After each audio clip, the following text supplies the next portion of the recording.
Good evening, everyone, and welcome to the Team Kent virtual wellness event for the U of L Out of the Darkness Campus Walk. I'm going to go ahead and get started, even though recognizing we may have a few stragglers, but I don't want to disrespect y'all's time.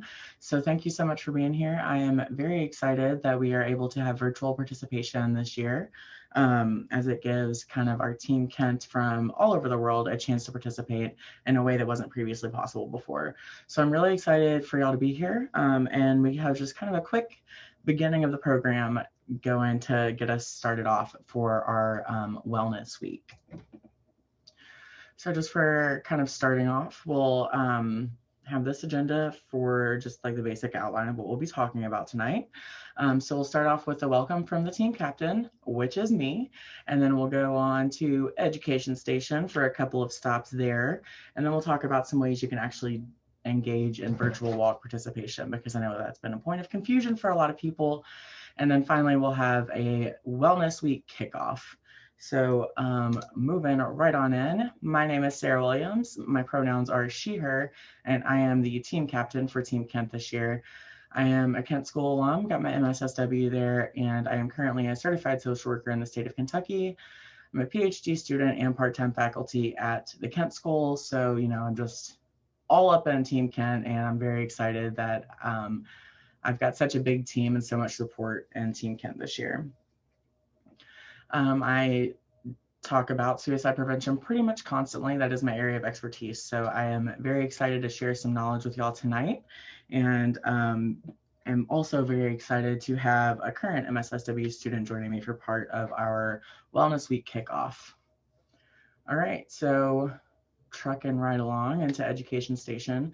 Just to get started off, I want to talk about some language just so that we're on the same page when we're talking about suicide and suicide prevention. So the basic kind of universally accepted definition of suicide is death that's caused by a self-injurious behavior that was taken with the intent to die as the result of the act. And so kind of technically that's how we can differentiate suicide from other forms of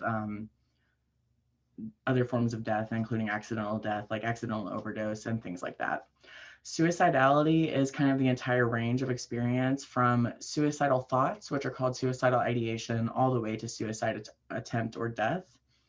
An attempt survivor is someone who has attempted to kill themselves but has then survived. And a lost survivor is someone who has lost someone to suicide. This was kind of traditionally classified as like a family member, but it is now conceptualized as anyone who was impacted by that suicide death. In terms of language, we're really working very hard to kind of remove some of the stigma that's associated with suicide. And so we want to avoid saying the term committed suicide. It's a very difficult one for us to change because that's what we've always thought of it as. But me being raised Catholic, when I hear committed, I immediately think of committing a sin or committing a crime. And so even with just this language, we automatically associate suicide with something really negative and something that the person had a lot of control over. And so to remove that, we are trying to work with the language saying died from or died of suicide, just like we would say someone died from a heart attack or died from a car accident. We also want to avoid classifying a suicide attempt as successful or unsuccessful, because in general, we don't ever want to classify someone's staying alive as being unsuccessful or being a failure. And research has shown and anecdotes have shown that people who have survived a suicide attempt very often feel like a failure because they couldn't deal with life, or so they feel, or because they couldn't even kill themselves correctly, or so they feel. I'm going to back up because we're on the welcome slide and my mom just came in and it's her birthday. Happy birthday, Mom. So glad you could join us. You don't have to come on camera. I just wanted to give you a B-Day shout out. And so we want to avoid saying things that are going to add to the pain or add to the stigma of those who are experiencing suicidality or who have lost someone to suicide.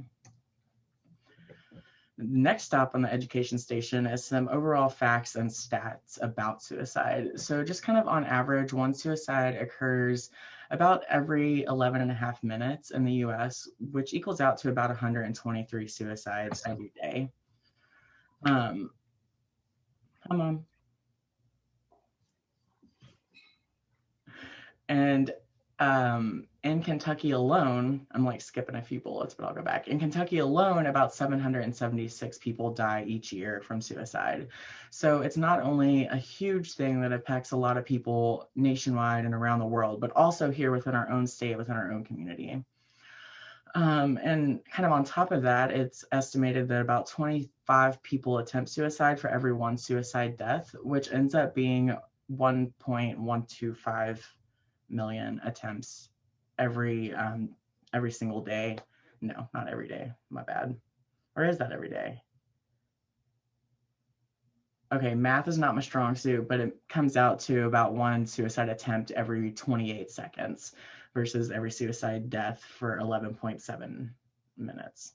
So the time difference is how you can tell there.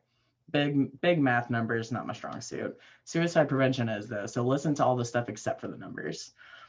And in addition to that, if you think about just how impactful a suicide can be, new research within the past 5 years has come out showing that about 135 people are impacted by each and every suicide death, which is in stark contrast to the old adage of about 6 people for every suicide. So we're recognizing now that suicide has a much farther reaching impact than we'd ever thought of before. And on top of that, suicide is the second leading cause of death for individuals aged 15 to 34 and the 10th leading cause of death overall in the United States. All right, education station stop number 3 is risk and protective factors. So risk factors are things that are kind of going on in someone's life that may make them more vulnerable to developing suicidal thoughts or the desire to die from suicide. And so some risk factors that have been identified are a history of suicidal behavior, and that's kind of the number one risk factor. But it's also important to know that the vast majority of people who attempt suicide will not later go on to die from suicide. So that one attempt doesn't mean that the case is hopeless or that there's no hope for recovery. It just means that they might be more vulnerable to experiencing suicidal ideation in the future. Suicide loss, so those individuals who, like me, have lost someone very close to them to suicide are at a greater risk for developing suicidal thoughts. A history of abuse, whether that be physical, emotional, psychological, or sexual, puts someone at risk. Some health conditions, especially those that are chronic, and especially those that involve pain. So like fibromyalgia, chronic pain, degenerative disc syndrome, anything like that where you are kind of constantly in pain or constantly uncomfortable can contribute to suicide risk or to the development of suicidal thoughts.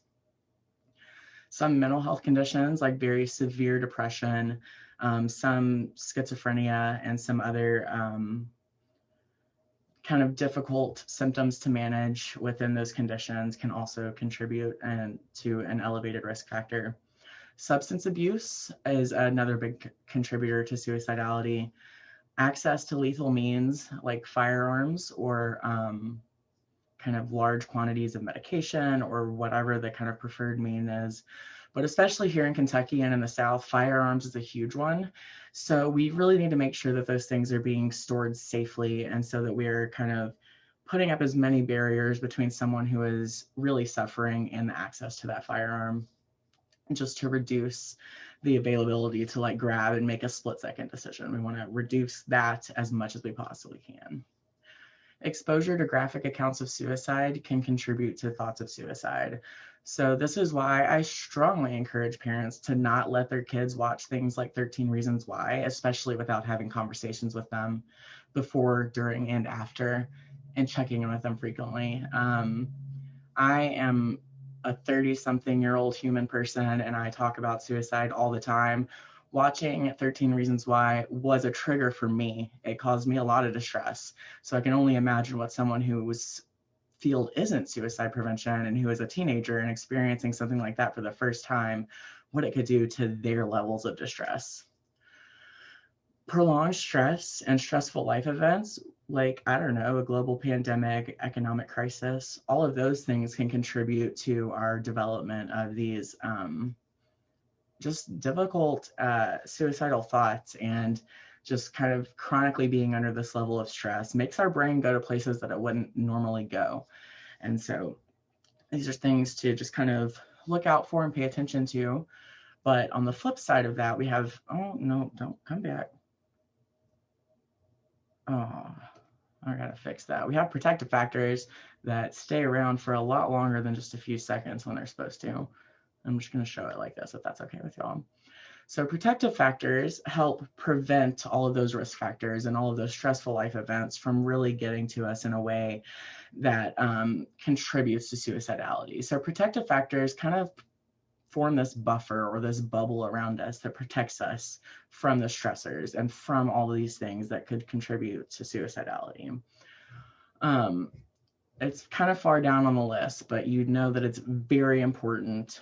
Joey and Rocky and Ollie, who refuses to be on camera, are like the top protective factors, right? So pets, having pets in the home, I will get out of bed every single day for Rocky if I won't do it for myself, is a huge protective factor. Just somebody that's there that loves us unconditionally. Sometimes we have to like pry that love out of cats, but it still works, can be a huge protective factor. The number one protective factor for suicide prevention is having a supportive social network. So having supportive peers, family, friends that you can go to and that you can turn to, even if you don't want to tell them that you're struggling, just having them there and knowing that they'll support you is a huge protective factor. Having problem solving and coping skills, whether they're currently working or not, is a protective factor, because if you've had something that's worked in the past, we then know like, oh, I do have the capacity to get through something that's hard, and I do have these things that can work for me. Maybe I just need to find something else that can work for me right now. The presence of hopefulness and any kind of attachment to life that we can get is very important. And hopefulness can come about in any kind of way. It can be some sort of future orientation in the form of like, man, I'm really waiting for this new Lizzo album to drop and I'm going to be hanging around until that happens because I super want to listen to it. That's cool. It does not have to be a huge life-altering, brain-changing reason to stick around. It just has to be something.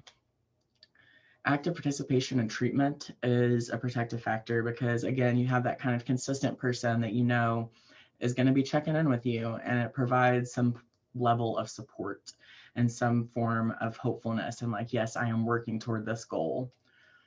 Young children in the home is also another protective factor, in addition to the pets. Religiosity can be a protective factor. It can also be a risk factor if there is some sort of conflict between your religious beliefs and another area of your life, or if there's some sort of conflict between your religious beliefs and your family's. But overall, in general, religiosity is a very powerful risk factor, and a lot of people rely on religiosity and spirituality to kind of be that tether to life for them. Life satisfaction, of course, is going to reduce suicidality. And again, that can come in any sort of way. Like you're crushing it in, like, I don't know, Where's Waldo right now? Awesome. You're doing great. And I don't know, I don't even know what popular games are anymore. Among Us, I think, is what the kids are playing. Cool. It doesn't have to be anything super good, but finding something that you could be proud of or find joy in within life. And then peer support, going back to that supportive social network. If you're experiencing suicidality, it can be really refreshing and therapeutic to also talk to other people who have experienced suicidality. And so that's where things like warm lines and hotlines can come in, to just have a space to talk with somebody who's been there and can understand what you're going through. Warm lines, for those of you who don't know, are kind of it's like a hotline, only it's not a crisis line. So you can call and it operates between certain hours and you can talk to people who have been through the same thing. So it's like a peer support line. Those are called warm lines because they are providing support, but not necessarily during a crisis. All right. Warning signs of suicide. So somebody might be struggling if they exhibit these warning signs. These are grouped into categories of talk, behavior, and mood. And I think that's a very kind of easy way to think about them in terms of these categories versus trying to remember like a long mnemonic of a bunch of letters, because letters just get jumbled and mixed around and I don't know what things stand for. So if you think about things that someone might talk about if they're struggling or considering suicide, They may talk about killing themselves, feeling hopeless, having no reason to live, being a burden to others, feeling trapped, or being in unbearable pain. So if anyone is talking about that kind of stuff, that's a reason to check in and kind of see what's going on and see what's kind of bringing those feelings about. Behaviors that might signal some sort of risk, especially if it's related to something new or a change or a painful event, would include increased use of alcohol or drugs, looking for ways to end their lives, withdrawing from activities that they would normally be engaged in, isolating from family and friends, sleeping way too much or way too little, visiting or calling to say goodbye, giving away kind of prized possessions, and unusual aggression or fatigue. So any kind of big change in behavior is what we're looking for. And then moods that might be displayed if someone is considering suicide would be depression, anxiety, loss of interest, irritability, humiliation or shame, agitation or anger, and sudden relief or sudden improvement. And that one is confusing, but also kind of talked about a lot considering the lack of knowledge in general about suicide prevention. But the kind of relief or sudden improvement can come from the decision to die from suicide, because at that point, they have reached a decision that they know will take their pain away, because they're in so much pain that that is the only option, but they see a way out now. And so that is where the relief comes from. If you are concerned, or if someone does say that they're considering suicide, ask, are you okay? How can I support you? What's going on? Have an open and honest conversation. Talk to them in private. Don't like call them out in front of the whole group. Don't like in the middle of the party, like, hey bro, what's been going on? You've been real down lately. Talk to them in private and listen to their story. Don't be thinking about, what the next thing you're going to say is. Listen, try to find out what it is they're experiencing. Tell them that you care about them. Thank them for sharing with you. It's not easy or fun to talk about when you're suffering. Ask them directly if they're thinking about suicide or taking their lives. This one, y'all, is so important, but so difficult. We have to ask directly, because if we ask if they're thinking about hurting themselves, that could be absolutely no. Like, no, suicide's not going to hurt me. It's going to take the pain away. Or like, no, it's going to be so fast that it's not going to hurt at all.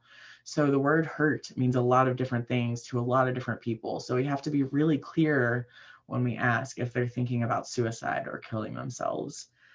Because it's so difficult, it's really important to ask when we're calm, because if we don't, then we're not going to be able to ask it when we're in distress or when someone that we care about is in crisis. So practicing with your pets, your houseplants, your colleagues, roommates, whoever you need to practice with, just practice saying it out loud. Encouraging them to seek treatment or to contact their therapist or doctor if they are already in treatment. And this is not always something that is going to be within your comfort zone or your wheelhouse or your role to talk to someone about, but just kind of making sure that they have next steps to do in order to kind of make their suffering reduced. If someone says that they are considering suicide, always take them seriously, even if they've said it 3,000 times before and they've never done anything, even if they have attempted 14 million times and they've never died. Always take them seriously. The crisis is real to them in that moment, and I would 100% rather be safe than sorry. Stay with them if at all possible. I know kind of during pandemic times, this isn't always possible, but if you are, supporting someone remotely, calling, like making sure that they don't hang up.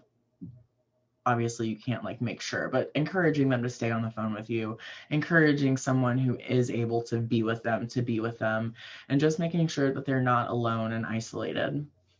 Helping them remove lethal means. Again, this might not be within kind of your role or your safety zone to do, but if you can't remove the means from them, try to remove them from the means. Get them to go for a walk, go to the park, go for a ride in the car, just something to where them and their means aren't in the same space. You can always call the Suicide Prevention Lifeline at 1-800-273-TALK. Even if you're not in crisis, if you just want to call and ask them how to support someone, you can absolutely do that. They are happy to talk through that. You can call the lifeline with the person on the phone and stay there with them as they navigate that.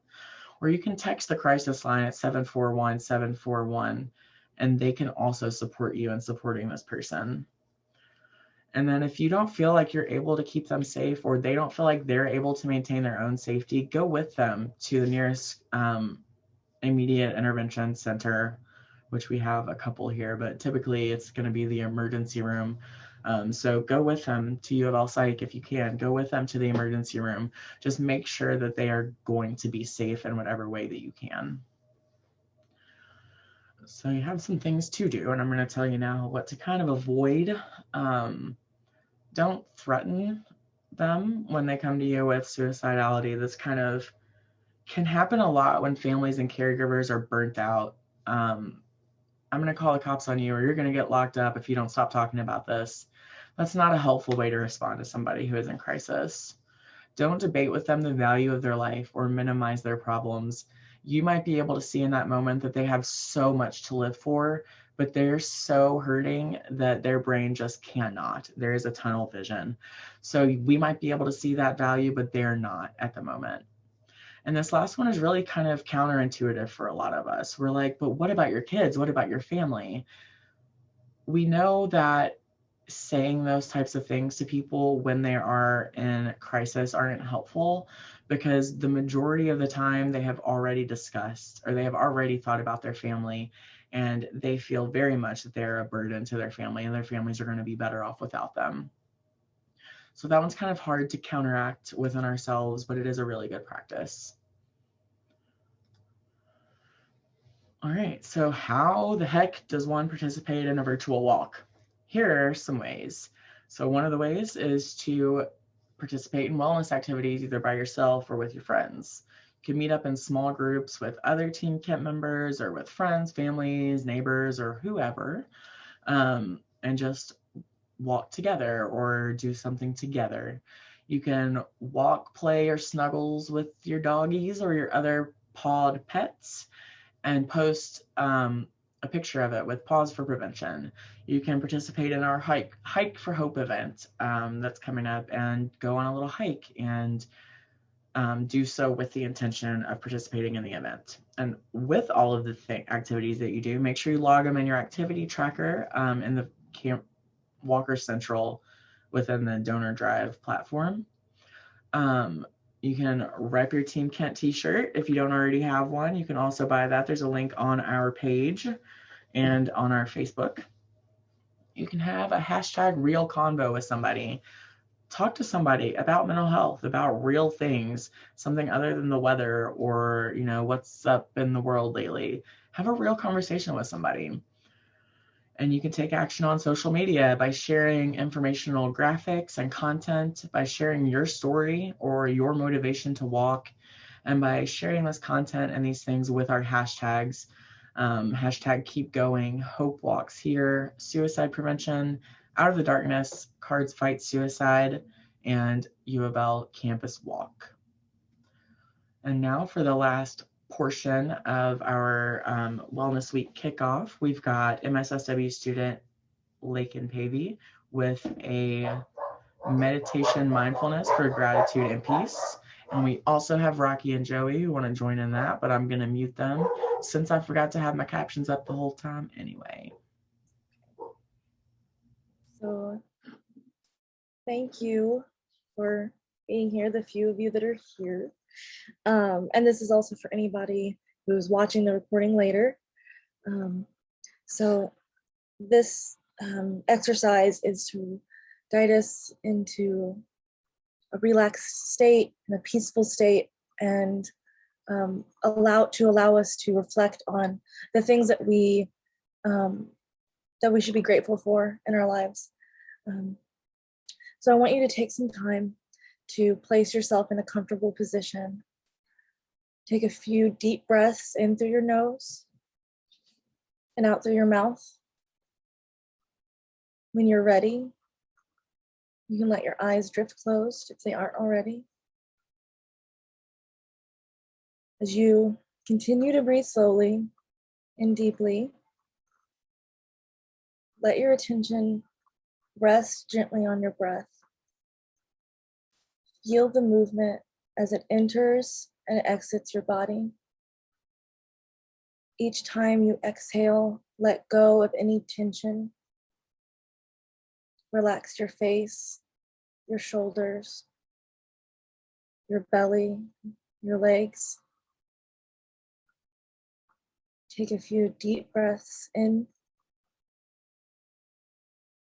and out.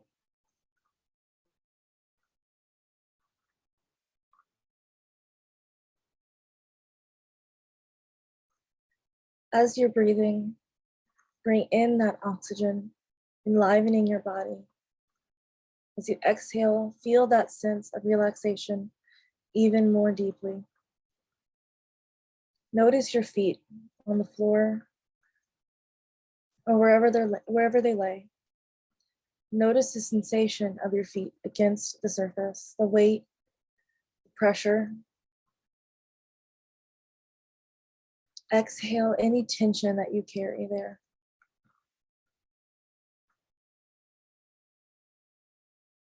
Moving upwards, notice your legs against your seat.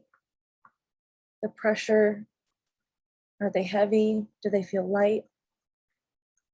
Notice any tension there, but do not judge it. Just notice it. And as you exhale, release the tension from your legs. As you relax even deeper.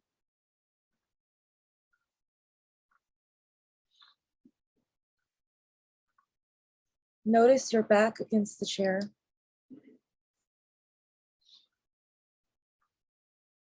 Feel the tension melt away. As you inhale, notice the tension. Do not judge it. Exhale, release it. Bring your attention to your stomach. Is your stomach tense or is it tight? Let it soften. As you breathe in, feel your stomach expand. And then breathe out as the tension leaves your body.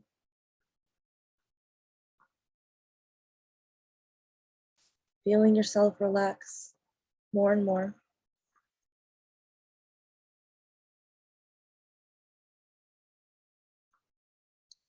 Feel your hands and your fingers.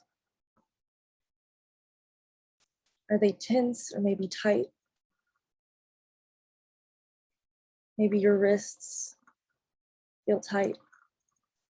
Inhale and feel that tension, feel the tightness. And exhale as you release it.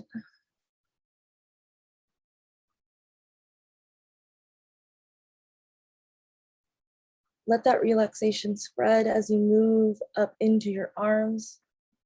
Feel the sensation in your arms and your shoulders. Do they feel heavy?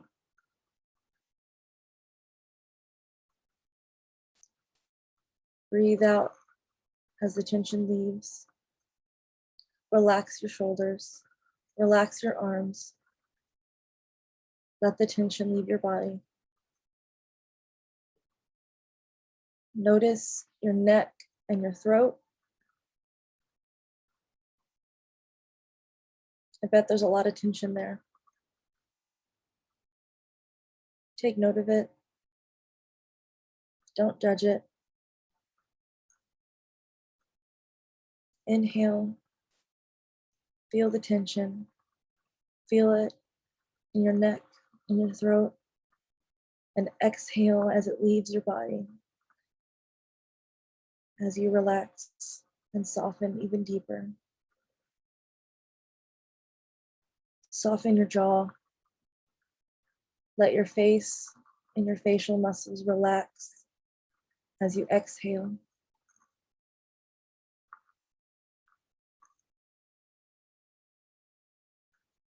Feel the relaxation in your body. Sit with it for a moment.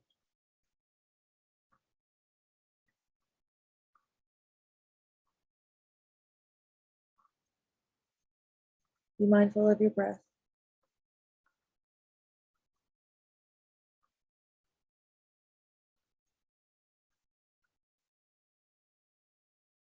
Now take a slow, deep breath to bring yourself to the present moment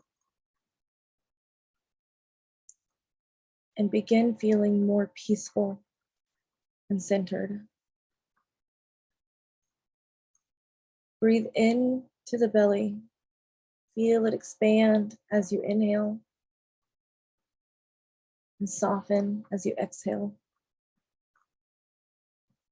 And I want you to think about any fears or anger or worries, irritation, jealousy.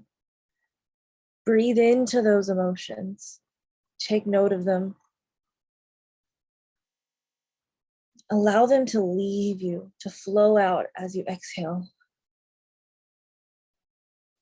Another breath in into any uncomfortable emotion. And breathing out to release them.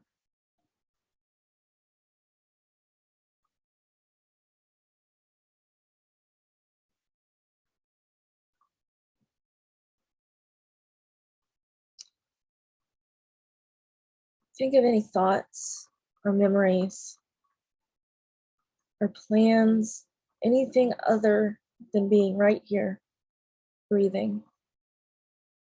Breathe into these thoughts. And as you breathe out, allow them to leave you, to flow out with your breath.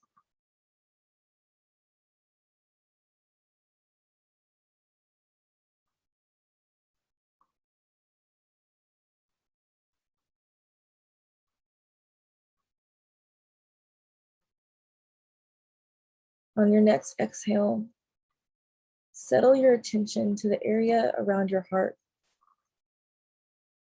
Focus on the feelings of love and compassion, empathy and forgiveness.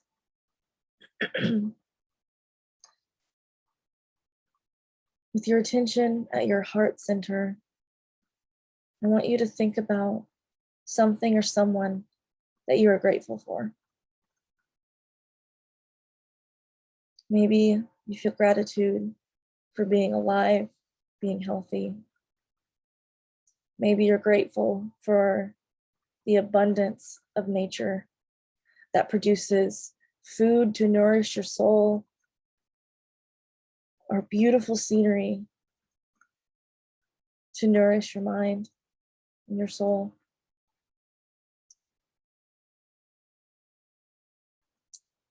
First, I want you to think about how you're listening to my voice right now, how you already have so many wonderful gifts.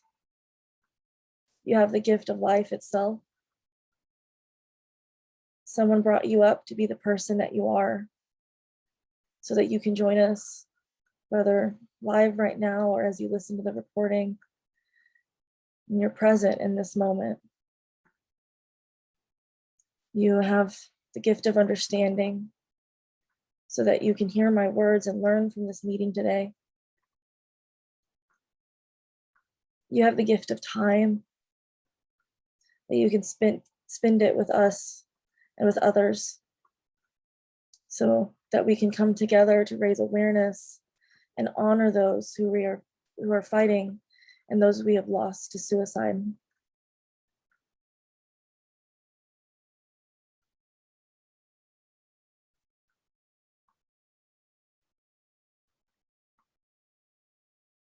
I want you to bring your attention now to the people who truly nourish you in your life and how they bless you with their presence.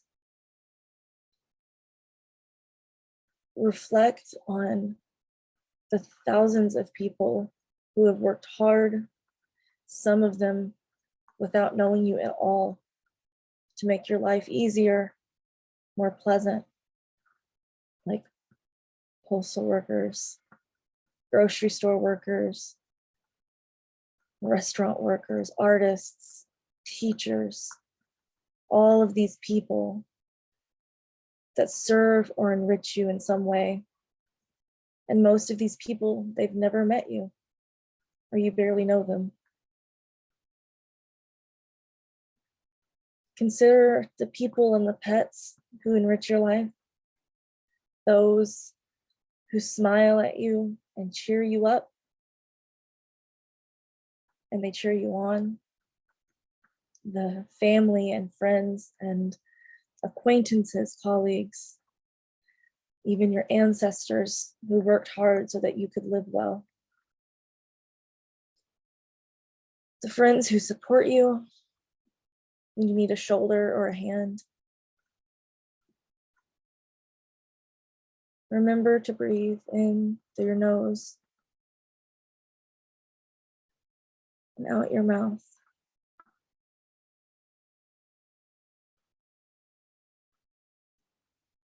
Please feel gratitude for your own life and the many gifts you have.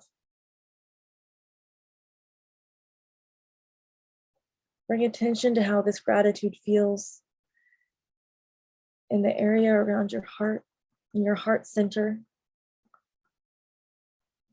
With each inhale, let this feeling grow outward, expanding to fill your chest, your arms, your hands, your legs and your feet, spreading through your entire body so that all you know is gratitude.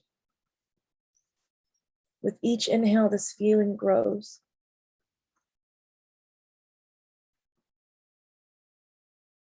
And now, even as you return your attention to your breath, let your body remember the sensation of gratitude.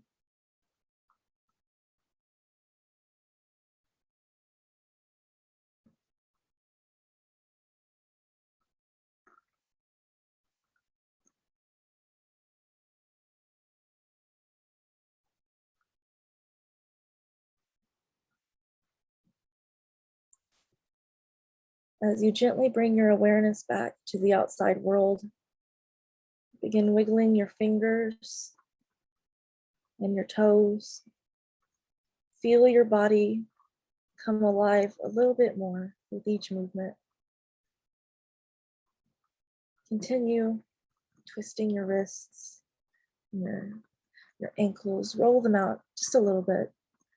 Feel them come alive. Feel your awareness begin to shift as your body wakes up. Continue this movement, but remain mindful of your breathing. Gently rock your head from side to side, feeling the gentle stretch in your neck. You can roll your shoulders, whatever movement feels most comfortable to you. When you're ready, you can open your eyes, return your awareness to the outside world so that we may set our intentions for this event.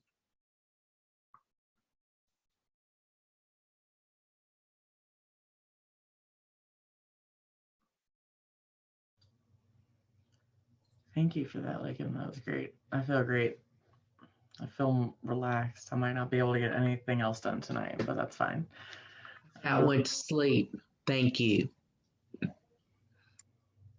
I think, Lakin, you know me well enough to know that I don't just like chill out easily, so I appreciate that. And I get it from my mom, so she doesn't just like chill out easy either. I'm glad you enjoyed it. All right, well, that wraps up our Wellness Week kickoff. My challenge to y'all is to do as many wellness activities as you possibly can, while doing so with the intention that you are building wellness and resilience within yourself and therefore within your community to prevent suicide and to build wellness and hope. So I appreciate you all so much for being here tonight, and we will get this up online as soon as possible. And thank you all for supporting UofL's Campus Walk.